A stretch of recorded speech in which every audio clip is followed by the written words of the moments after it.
Iran ও যুক্তরাষ্ট্রের ক্রমবর্ধমান উত্তেজনার মধ্যে আন্তর্জাতিক সংবাদে আবারও উঠে এসেছে ব্যালিস্টিক ক্ষেপণাস্ত্র। কিন্তু এই ক্ষেপণাস্ত্রগুলো আসলে কি, কেন এগুলোকে ভয়ঙ্কর মনে করা হয় এবং কেন আঞ্চলিক নিরাপত্তার জন্য এগুলোর গুরুত্ব অপরিহার্য তা তুলে ধরা হচ্ছে প্রতিদিনের বাংলাদেশের দর্শকদের জন্য। ব্যালিস্টিক ক্ষেপণাস্ত্র হলো এমন এক ধরনের ক্ষেপণাস্ত্র যা উৎক্ষেপণের পর নির্দিষ্ট উচ্চতায় উঠে মাধ্যাকর্ষণের প্রভাবে বাঁকানো পথে লক্ষ্যবস্তুর দিকে ধেয়ে যায়। একবার উৎক্ষেপণের পর এগুলো থামানো অত্যন্ত কঠিন, যা এগুলোকে ভয়ঙ্কর করে তোলে। এই ক্ষেপণাস্ত্র সাধারণত 3টি ধাপে কাজ করে: উৎক্ষেপণ, মধ্যপথে মহাকাশ সদৃশ্য উচ্চতায় যাত্রা ও শেষ ধাপে দ্রুত গতিতে লক্ষ্যবস্তুর উপর আঘাত। শেষ পর্যায়ে এর গতি এতটাই বেশি থাকে যে প্রতিরক্ষার ব্যবস্থার জন্য তা বড় চ্যালেঞ্জ হয়ে দাঁড়ায়। ব্যালিস্টিক ক্ষেপণাস্ত্র ব্যবস্থা একটি দেশের প্রতিরোধমূলক শক্তির উপর স্তম্ভ হিসেবে বিবেচিত হয়।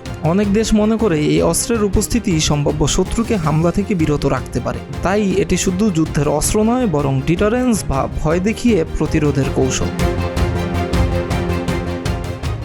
এই ক্ষেপণাস্ত্রগুলোতে প্রচলিত বিস্ফোরক ছাড়াও পারমাণবিক ওয়ারহেড বহনের সক্ষমতা থাকতে পারে। এ কারণেই আন্তর্জাতিক অঙ্গনে ব্যালিস্টিক ক্ষেপণাস্ত্র কর্মসূচিকে ঘিরে সবচেয়ে বেশি উদ্বেগ দেখা যায়। ব্যালিস্টিক ক্ষেপণাস্ত্র তৈরির ক্ষেত্রে অনেক সময় নিষেধাজ্ঞা, কূটনৈতিক চাপ ও সামরিক উত্তেজনার জন্ম দেয়। বিশেষ করে মধ্যপ্রাচ্য ও পূর্ব এশিয়ার মতো সংবেদনশীল অঞ্চলে এই ব্যবস্থাগুলোর শক্তির ভারসাম্য বদলে দিতে পারে। বিশ্বের অনেক দেশ এই অস্ত্র নিয়ন্ত্রণে আন্তর্জাতিক চুক্তি ও আলোচনার পক্ষে থাকলেও বাস্তবে তা বাস্তবায়ন কঠিন, কারণ অনেক রাষ্ট্রই এটিকে নিজেদের সার্বভৌম নিরাপত্তার অপরিহার্য অংশ হিসেবে দেখে। সব মিলিয়ে ব্যালিস্টিক ক্ষেপণাস্ত্র সিস্টেম আধুনিক বিশ্বে শক্তি, নিরাপত্তা ও রাজনীতির এক জটিল সমীকরণ। এটি যেমন একটি দেশের নিরাপত্তা জোরদার করে, তেমনি ভুল সিদ্ধান্ত বা উত্তেজনার মুহূর্তে পুরো অঞ্চলকে সংঘাতের দিকে ঠেলে দিতে পারে।